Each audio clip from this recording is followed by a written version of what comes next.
We are in the wild. It's just the outside. There's a wall here. The sound is going to be a little... We don't have our microphones today. I'm wearing black. I don't wear black. I wear white. This is gonna be a funny ambiance with all the birds and bugs and us not having microphones. And apple juice. And water and strawberry Perrier, which is delicious, by the way. I don't know if I should say that, but I'm gonna say that.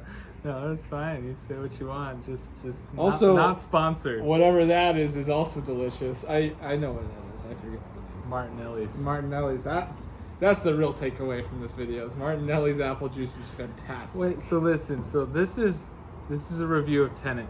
This is a loose review of Tenet. If you don't know what one of our reviews is like, you should check out our review of Taylor Swift's Folklore, her latest album. Different medium, but similar concept. And then video. The Last of Us Part 2, also a loose review. That was less of a review.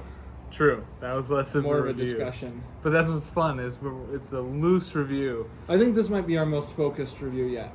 We'll see. We'll see. And we'll play it by ear. So we saw Tenet last night. Yeah. First impressions. It's bonkers. It's loud. Oh boy, my ears hurt. It's crazy. It's bonkers. Okay. Something I want to say real quick. We actually, I don't know if I should say this, but we recorded like a ton of footage of us talking about every single other Christopher Nolan film. It's true. It's true.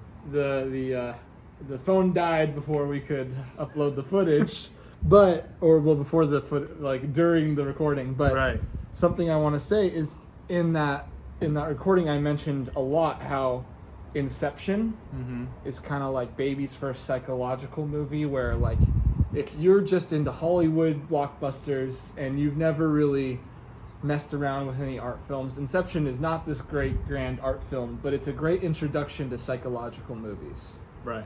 This is not that. This is like... And I'm going to cut you off there. This is not that. This is not that. I'm going to cut you off there because before we continue, please subscribe. Please give this video a like. Check out Zachy and I's other videos. Mine, whatever the correct possessive pronoun is supposed to be there. This channel is Micah's and his wife's, but sometimes I'm on. Sometimes you're on, and we talk about media for the most part. But we can talk about whatever you want. So click that subscribe button. Click that like button. I love what Jess always says. She's my wife. She always says it's an easy thing for you to do. You just click it right there, and it means a lot to us. So thanks for doing that. And you'll get a lot of content of us. Yeah, not really. Of you, not of me. You'll get some. But there's the guest playlist, and most of that is Zachy. So yeah. But real quick, I don't think we should avoid major spoilers. But yeah. I think we'll get into some minor and maybe a couple moderate spoilers. You know, we can talk if it is like the specifics are spoiler. We'll try and stay general. Yeah, I think we will. But I'm going to generally refer to certain scenes and compare them to other Christopher Nolan scenes, I think. Great. Sounds good. Sounds good. So here's the fact of the matter. When I got home, the thing, and this might sound bad. This sounds bad.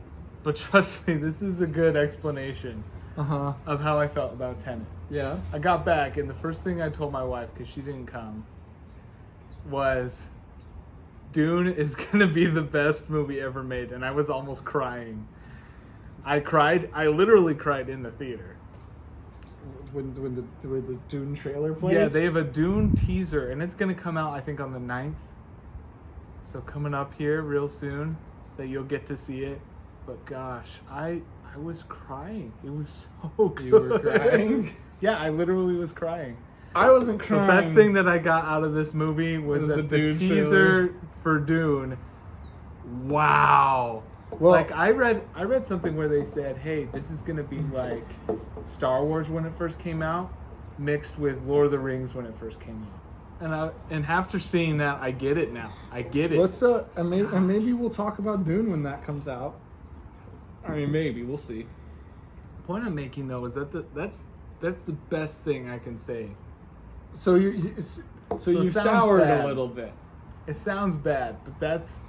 Another thing I want to say is, like with the folklore review, I did give a rating. I think I'm going to give a rating at the end of this. You have no obligation to. Staying tuned for the rating. I think I might for this one. I didn't want to give one for Taylor Swift because I was just like, you know what? It's not going to be good. It's not my cup of tea. Why am I voting for a cup of tea that I don't want? Right. This is my cup of tea, so we'll talk about it. So we are both Christopher Nolan fans. Yeah. Not super fans. We established in our last video that he's not a perfect man. He makes flawed movies. But we are interested in what he's going to create.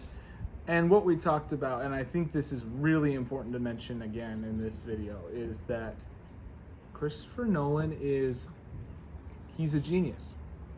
Certifiable genius just in terms of IQ, in terms of intelligence, in terms of what he is capable of doing as a filmmaker. Here's the problem though. Mm-hmm. He is a good screenwriter. He's not the best screenwriter. Right. He is a very good cinematographer. He's not the best cinematographer in the world. He's a he's probably one of the best directors, period. Probably one of the best directors, period.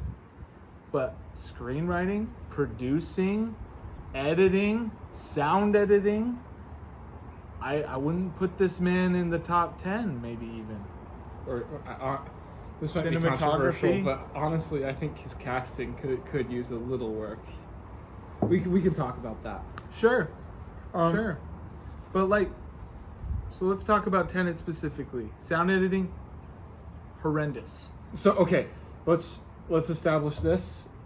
The first thing I said when the movie ended, I no thoughts of the movie entered my head. Just I turned to my brother Daniel, who at one point we had been doing this during the movie, and I turned to him and I said, "That was very, very loud." That was loud. That was my first thought. So we were in a theater, and I can vouch for when the scenes were quiet, when there was dialogue, it sounded like a normal theater. It sounded like a normal movie, like normal movie dialogue. Mm-hmm. Granted, we were close to the theater, but I don't know if that's where the speakers are. You were close to the screen. Yeah, to the screen. Mm-hmm. And sure hope you were close to the theater as you were watching. Yeah, I was watching video from 2 blocks away. 2 blocks away. Really hard to tell what was going on. You know that scene in Megamind where yeah, he's walking. I've got her eye. I've got my eye on her currently. I've got an eye on her. I've got my eye on a girl right now, and she's like miles away. He's watching it through her window. Anyway, and my ears were just hurting. Certain action scenes where the music was so insanely loud. Now, if you saw Dunkirk, which is another movie by similar, but very little dialogue, so it didn't matter as much. And another thing is, I think theaters were turning that movie down, at least a little bit, maybe, because I don't think Dunkirk hurt my ears as much as this one did. Last time I watched it with subtitles. I think I am gonna say this definitively. I think it's official. You need to watch Christopher Nolan movies with subtitles. And this is probably the most important movie of any of his to watch with subtitles, just because it is so hard to understand what certain characters are saying. And they're fast. And they're going through some complex stuff. They're talking quickly while there are gunshots and explosions, while there's loud, blaring music. Inception blangs, except they're slightly different. They are different. I like them. But don't get this confused. The soundtrack is fantastic. Mm-hmm. It's really hard to appreciate it when it's hurting your ears really badly. It's got this. Some of the tones, I don't know if you picked up on this, some of the tones are in reverse. Yeah, no. Yeah. So it's kind of a little bit of a spoiler, but... No, we're getting into that. There's no way we're not getting into that. No, I know. So there's inversion, right? So time is inverted. It's in the trailer. It's in the trailer. People walking backwards is in the trailer. Yeah. So in this movie, there's lots of things being played around with. So the music is inverted. Yeah. So bullets will travel in reverse to someone's gun. A person will be running back, and it looks like they're running backwards. And that's Christopher Nolan, because this is a new composer. So this is Ludwig Göransson, and I don't speak Swedish. He's Swedish. He did the music for Creed, For both Creed movies, and then he did it for The Mandalorian, as well as Black Panther. And Black Black Panther. Panther and both Creed movies, they're all great movies. No, Black Panther, he rocked it. He perfectly. No, I'm not talking about seamlessly- the soundtrack. I just mean like they're all good movies. That's all by the same okay. director. Right. Ryan So Coogler. I think he normally works with him. I actually heard that Hans Zimmer's working on Dune, which is why he didn't work. Yeah. But this guy, he He's doesn't miss. good. He doesn't miss He's a beat. good. I Nothing wrong. didn't miss Hans Zimmer for a second. I was thinking, mm-mm. this is good. This is great. Yeah. You know, if I had Ludwig for, but who knows? Maybe with Interstellar, he would have created Something as sacred, good. Yeah. something churchy sounding. Which was something we mentioned in our last recording. How It sounds how Interstellar has one of our Wagnerian. favorite soundtracks of all time. Mm-hmm. Oh boy. I don't know. It's really close up there with Arrival, which is another Swedish guy, who unfortunately is dead now. Hans Zimmer is not Johan Swedish, though. Johansson. No. Very talented. Very talented. Is he German Jewish? I think he is Jewish, and I think Ludwig might be. I don't know whether these guys are Jewish. It doesn't really matter. Zimmerman seems Jewish to me, but I might be wrong. It might also just be German. I think he is Jewish, but and I think he is German. I don't think he's Austrian. So Well, he's German. Either way, the soundtrack is fantastic. If you're looking for his absolute best, for Christopher Nolan's movie with the absolute best score, Interstellar. I don't know if it's going to be this one, No. but it's definitely a step up from Oh, yeah. Dunkirk. A step up. Yeah. Dunkirk was very good. This one is better. It's more. I could see myself going. Once the music's on YouTube, going up and listening to it afterwards, abstract from the movie. Mm-hmm. Yeah. So Instead, Dunkirk a little bit harder to do that with. So something I've noticed with Dunkirk, but it's more of an issue in this film, Mm-hmm. is Christopher Nolan seems to have a priority list when it comes to how his sound mixing works. So at the top level is sound effects. It is most important that they are sharp and dynamic and crisp. Right. It's close with the music though. Dialogue is low. Hold on. I was going to get there. Right below sound effects is music, and it's real close. Mm-hmm. The music has to be loud and blaring and shaking, and you need to feel it in your body. Right. And he works with the composer to make sure that the music is loud when the action is loud. And then about 20 steps down is dialogue. And it doesn't help that he tells guys with fake accents to speak really quietly and quickly and intensely. That's true. That's true. Though I don't think anyone used a fake accent. The Russian guy. Russian, yes. There's the main villain of the film. I've heard that his Russian accent's very good. I'm sure. I didn't know he was a British man until I was told after the movie had ended by my family. And he's supposed to be, so that's Kenneth Branagh, for those who are wondering. British? He is British, yes. Okay. I think he's half British, half Belgian. Okay. Which is why he's perfect for playing Inspector Poirot. But anyway, that's another movie. Anyway, he does a fantastic job. But he's not the best. I think the best actor in the movie is Robert Pattinson. I really do. So Robert Pattinson love his character. is an amazing actor. If you're looking for a character to love in this movie, it's Robert Pattinson. So first in off, the vein of Tom Hardy in Inception, sure, but even more lovable and effective. So just to finish up on the sound mixing thing, go see this movie in theaters.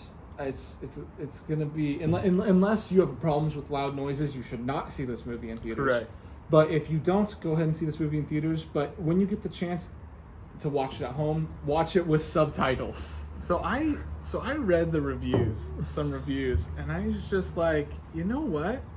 Everyone's making this out like it's like a Mad Max Fury Road type of thing, where it's just action, action, action, action. And then we watch it, and I'm like, it is kind of like a Mad Max Fury Road, where it's just action. It doesn't let up.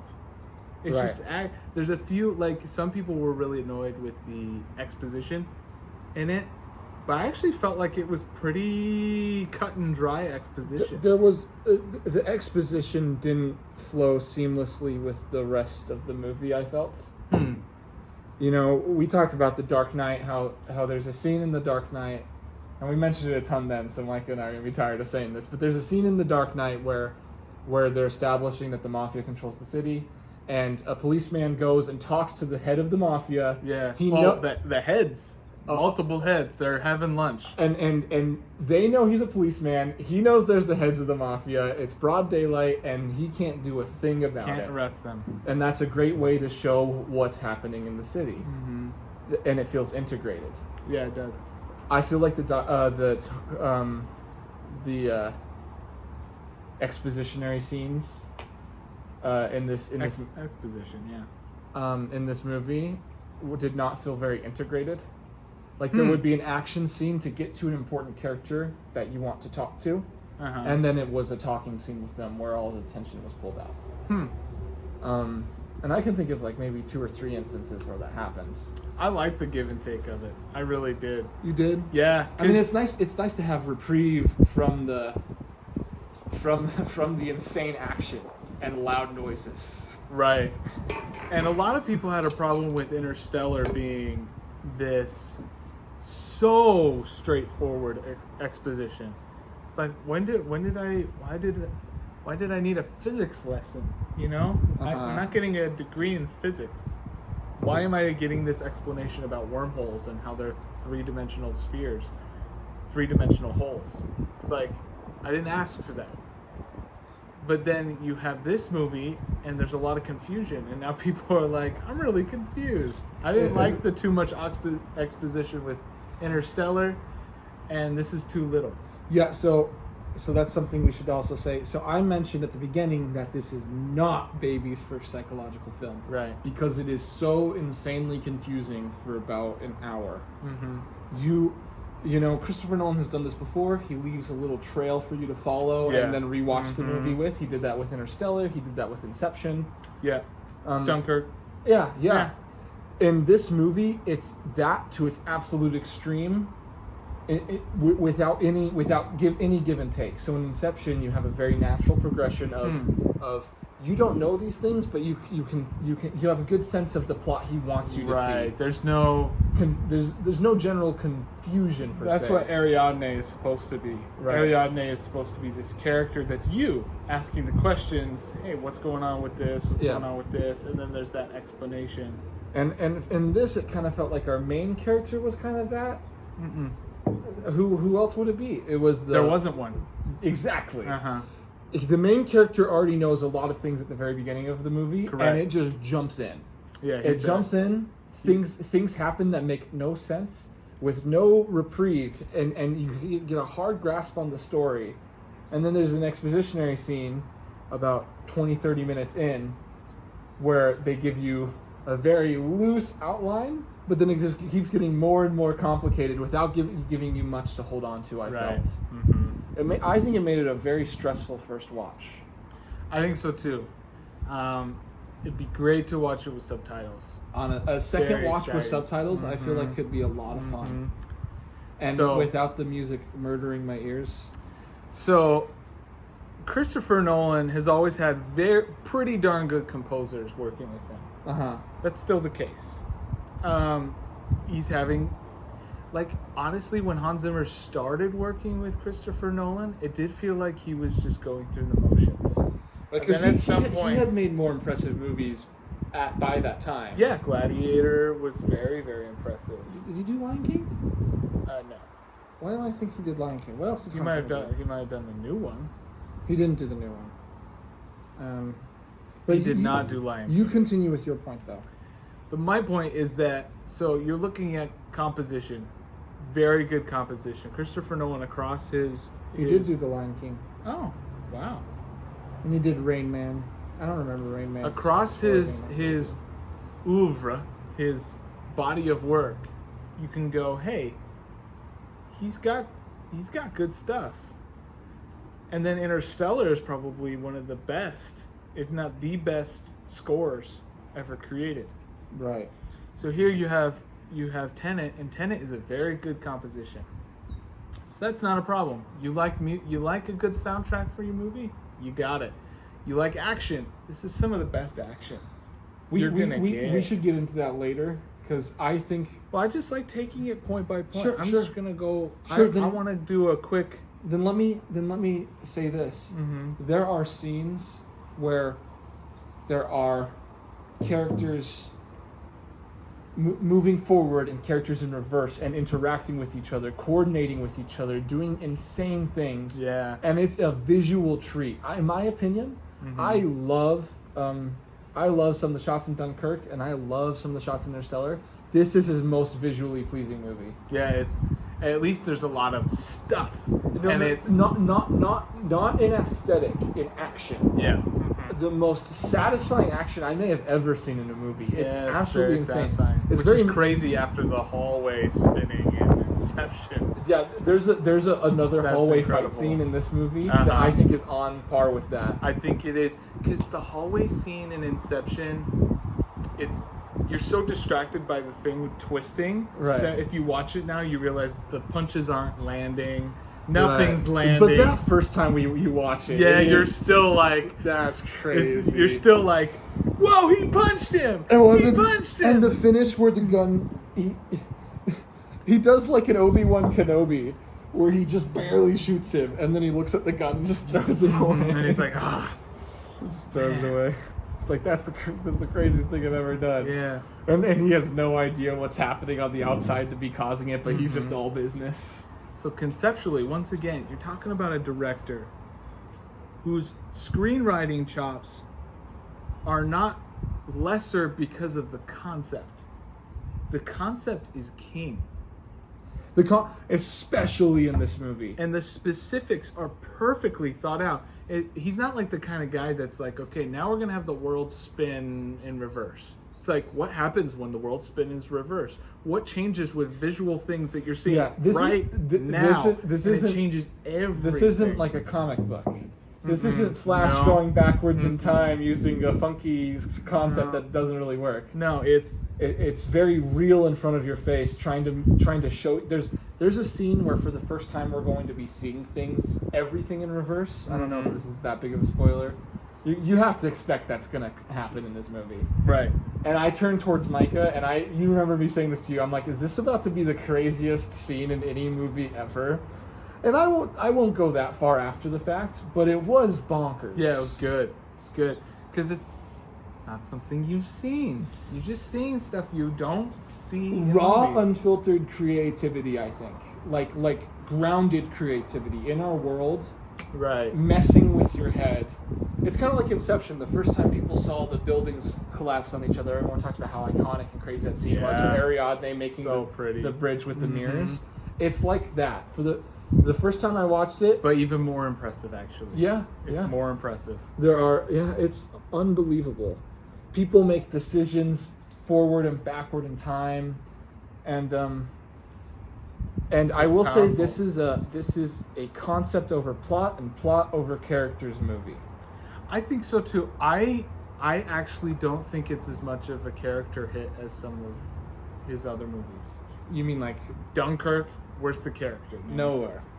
But Interstellar, I felt like at least the main characters had more depth. Oh boy, yeah, a lot more. And then Inception, even at Inception with much. Leonardo DiCaprio, it's like maybe slightly more. Yeah. In Inception, or at least more relatable to you. Sure, I guess, because in the meantime, I don't relate to the way he does Bruce Wayne.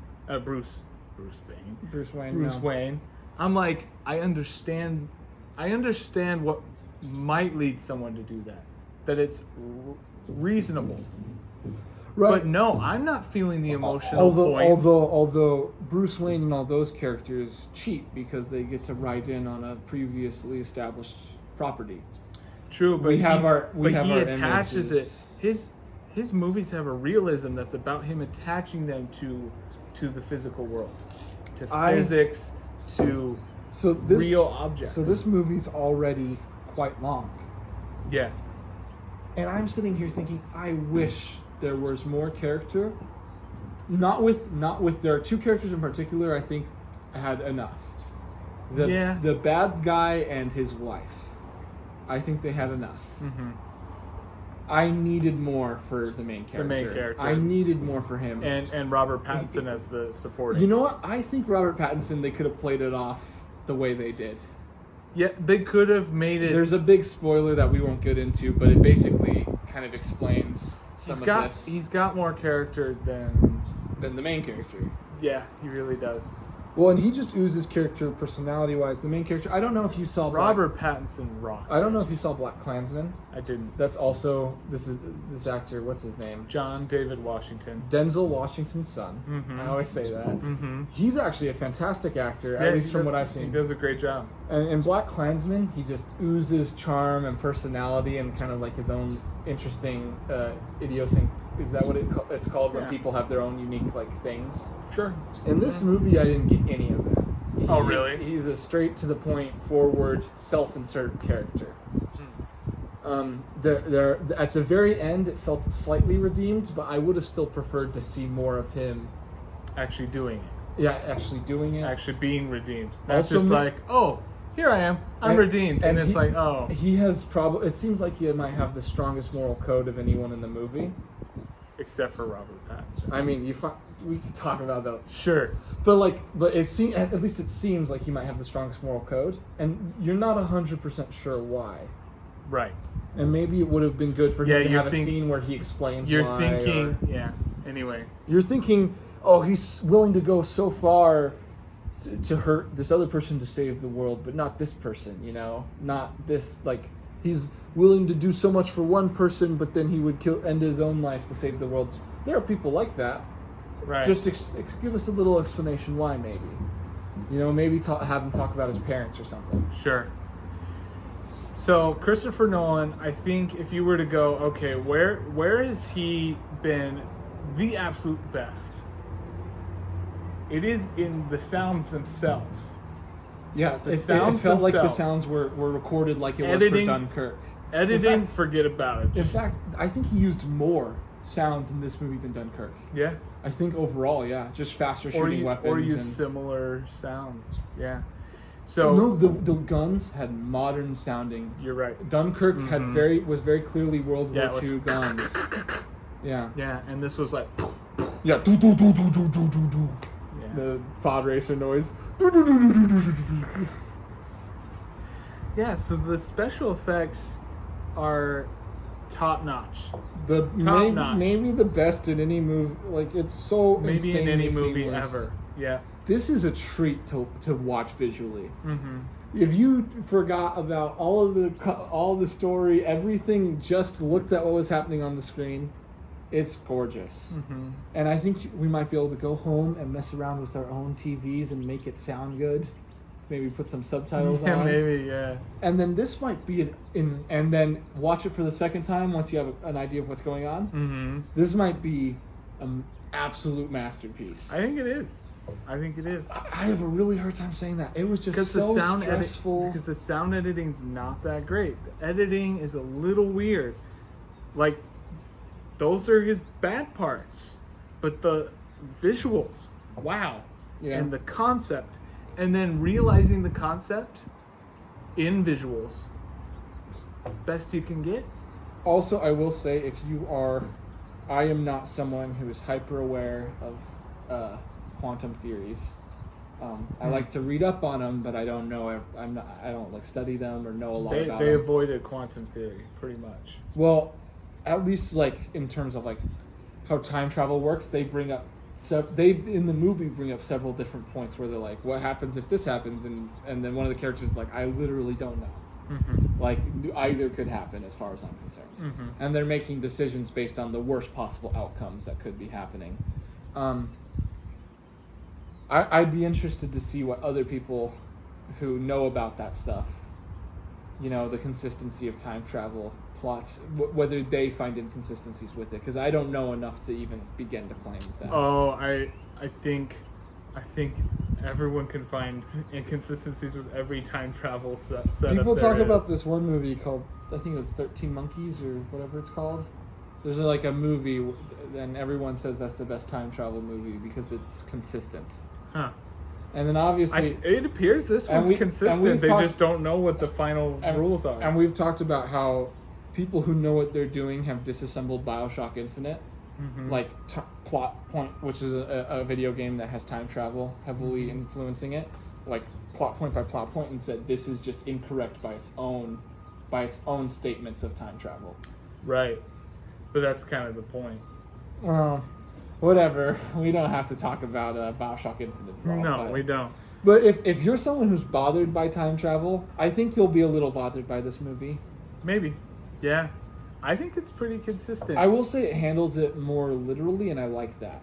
It's less conceptual and more like you if you didn't hold your gun up, that reverse bullet wouldn't come back to your gun, no matter what. So if you say, I'm not going to hold my gun up to that wall, then that wasn't your shot. It doesn't become your shot till you hold up and think, I shot that. And then you get the reverse bullet. So it's basically just a bullet that flies in reverse. And you think that's all it's going to be, but then by the end of the movie you're realizing, no, they took it to its absolute limit of what could be happening in reverse warfare. Yeah. With the final battle being unbelievable to watch. Yeah. Absolutely crazy. It is crazy. You're like, what's going on? You're like, I like what I'm seeing. I don't know what's going on. Exactly. And then you start to get what's going on, but I still want to watch it again. Yeah. Yeah. I'm actually ready to be done soon, honestly. Well, so here's the thing. I am down to keep going if you have more to talk about. Well, here's what I have to say. Christopher Nolan, I feel like he finally got with Interstellar and Dunkirk in this movie the cinematographer he needs. Yeah, cinematography is up itself. He got Hoyt van Hoytema. Right. Who is very, very good. Just based on those 3 movies, he's amazing. Right, but he also did Her, and it's like... Her's amazing. Have you seen Her? No, but I mean, you watch a few clips and you're like, wow. I have seen Her. Her is amazing. If you're okay with R-rated movies, Her is an awesome movie you should totally watch. But the you have to bring that up. Hoyt van Hoytema, he's got the cinematographer he needs. Ludwig Göransson is as good as Hans Zimmer. As good. Maybe even slightly better. No, I would not say that. We don't know how consistent he is. We need to see more. We need to see more. We need to hear more. Hans Zimmer has had some lows, that's for sure. Well, we'll see what he does with Dune, man. Because I was going to say, I would sooner give Dune to Hans Zimmer than this guy. I would. When I first heard that, I was like, no, they should have done it the other way. They should have done Ludwig for... But who they really should have gotten was Johann, who did Arrival. But oh, yeah. Poor man died. Died at a young age, too. So sad. Should have gotten Koji Kondo. Should get Koji He would have been way out of his element, but that would be fun to see a movie scored by him. Way out of his element, no. Oh, yeah, totally. No. He makes music that's supposed to loop. It's supposed to loop and... That's harder. No, it is harder, but it's different. It's different. Anyway. He's trained classically. If he ever makes... Like, if there ever He's got many doctorates in classical composition. If there's ever, like, an indie Japanese drama that he, like, composes, I gotta watch it. Because it'll be the best music ever. Yeah, he's one of the most famous video game composers of all time. So I think the end result is somewhere similar to like a mixture of Mad Max Fury Road, not in content, just in like feeling. Yeah, there's Mad Max Fury Road. There's a bit of Inception in there. Tron Legacy and Inception. Yeah. In fact, if I were to compare this to any of specifically Christopher Nolan's films, I think Inception is the closest one. I think so too. And if someone asked me what order should I watch them in, I would say watch Inception first, and then watch Tenet first, and then you'll breathe a sigh of relief. Maybe watch Inception after as like a relaxing exercise. Inception's a fun little happy movie compared to Tenet. It's such a happy movie. His wife kills herself. Oh yeah, that is bad. It's so much happier. Yeah. Although I like the twist reveals of both. Inception's less of a... Inception has a semi-twist reveal with him revealing that it's ambiguous. Yeah. But I like the endings of both. Yeah. I'll also actually love the ending of Tenet. Really quickly add, you should not go see this movie if you are not okay with loud noises, wait till you can watch it on Netflix or on Blu-ray or whatever, if it's ever on Netflix. But watch it on Blu-ray.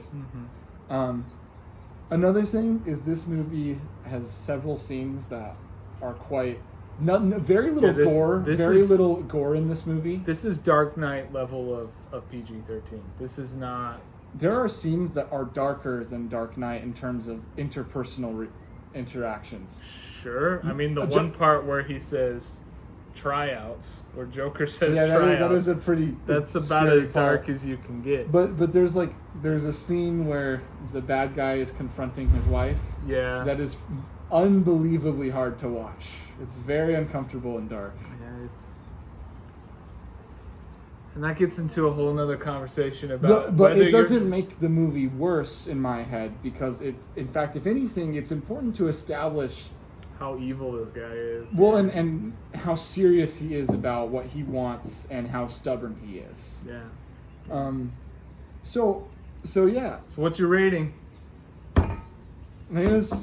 We'll see what you think of my rating. I'm saying easily subject to change, not lower. I can only see this staying the same or going higher. 7 out of 10.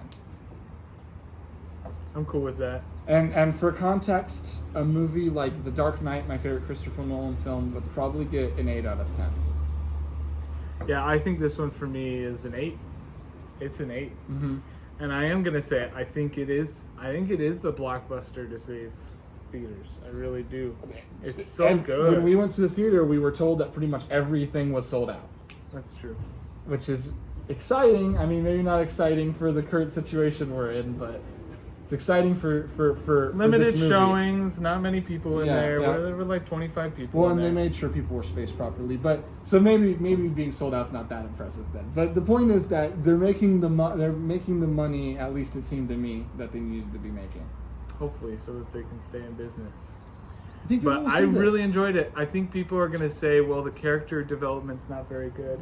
It's pretty bad, in my opinion. I think Robert Pattinson, his character is so wonderful. It's not very developed. Here's the thing. Just a lot of fun You to don't watch. feel these emotional parts. Like in Inception, when Don Cobb loses his wife commits suicide. Emotional. It's very emotional. You understand his motivation completely. Or when he reunites with his kids at the end. It's very heartwarming. Relate completely. When Matthew McConaughey is like crying and watching his daughter. Is leaving his daughter to go. Or when he's in the spaceship and he's watching the videos and he's crying. Oh boy, that's an emotional scene. Boy. Well, that's why maybe some people are disappointed, because they're like, I know Christopher Nolan can set up with those scenes. I don't think Christopher Nolan. Wonderful. I don't think he really cares that much about those scenes. He doesn't. He clearly doesn't. I mean, he's good at it. He cares about the logic of it. Right. So if you're a logical sort of being, then you understand Christopher Nolan. Yeah. You understand his motivations. Although it does feel like there were scenes in this that were set up to be emotional, and they just didn't resonate with me at all. Exactly, because they weren't built properly. Right. There wasn't this proper pathos. Where instead with... But in our video, we talked about how important it is that you find what you value. Yeah. If what you're going to value is what's on the screen and the concept being shown to you being new and creative, this is a 10 out of 10. Christopher Nolan's your guy. Well, in this movie particularly, it might be his best one, and it's a 10 out of 10. If that's all you care about. Yeah. Because there's enough action, there's movement. Some of the best action. Beautiful. Changing your mind about what reality is. There's literally a quote in the movie where a guy talks to the main character and says, "You're thinking too linearly." Because he was. He's like, "What are those guys doing?" He's like, "You're thinking linearly, man." Yeah, you're not doing this right. Yeah. So yeah, it'll mess with your head, like Inception did, but you'll be a lot more confused a lot of the time. A lot more confused. And at the very end, I think you'll be pleasantly surprised. Maybe you'll want to see it again. Maybe you're like, I don't want to have my ears be subjected to that again. But you know what? I liked it. I recommend it. You should watch it. 7 out of 10. 7 out of 10. I say 8 out of 10. Where do you place it in the strata? So we made an end the recording which shall not be named. It was like an hour and a half. It would have been a long video. Yeah. Much longer than this one will end up being. Yeah, but the ranking is... I made a ranking, and Micah agreed with it generally. Generally, for me, I think I'm going to put Tenet above Inception. I think I would put Tenet right below it for now, but similarly with my rating of it, it can only go up or stay the same. I can't see it going down because that's why I said that, because I knew that's where you're thinking. Yeah. Yeah. Because So you actually like Interstellar more. Yeah, I like Interstellar more than this. But again, if we were coming off of me just having seen Interstellar, Interstellar is one of my least favorite Christopher Nolan movies. I agree. I actually agree. This one, so interesting. I will say this one is more obnoxious of a first watch. Interstellar is more confusing, not confusing, more despondent of a first watch. Yeah, but this one's more obnoxious of a first watch. The love sequence. People hate that. I don't. It's corny. I still don't love it. But then people went and actually looked at the physics and were like, wait, she's not being insane. She's being a proper physicist. Dang it. Well, and this is not a video about Interstellar. No. Maybe a year from now we'll make a video about Interstellar. Maybe we should. I mean, it's a movie I like and you love.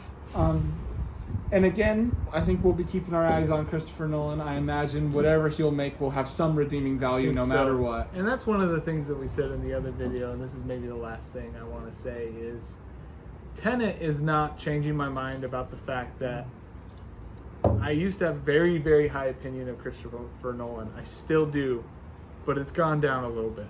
Yeah. I don't have as high of opinion. The sound editing, it's a little bit of the editing. His flaws are starting to shine through. The pacing, the lack of pathos, and that's about it. Stuff we ignored when we watched The Dark Knight. Correct. And we're less loud in that movie. Still problems less loud. Correct. And something to say is that I would go as far to say that I was a Christopher Nolan fanboy. Now I am just a Christopher Nolan fan. Yeah, you'll go watch his movies. I'm interested to see what he has to say. But you're not going to be like, woo, Tenet, boom, boom, boom, boom, boom. And I definitely should watch both of us should find time to watch Memento. We mentioned that we didn't watch that, and maybe that'll put things into context. But I think we should end it there. All right, sounds good. It's a good discussion. Thanks for watching. Yeah.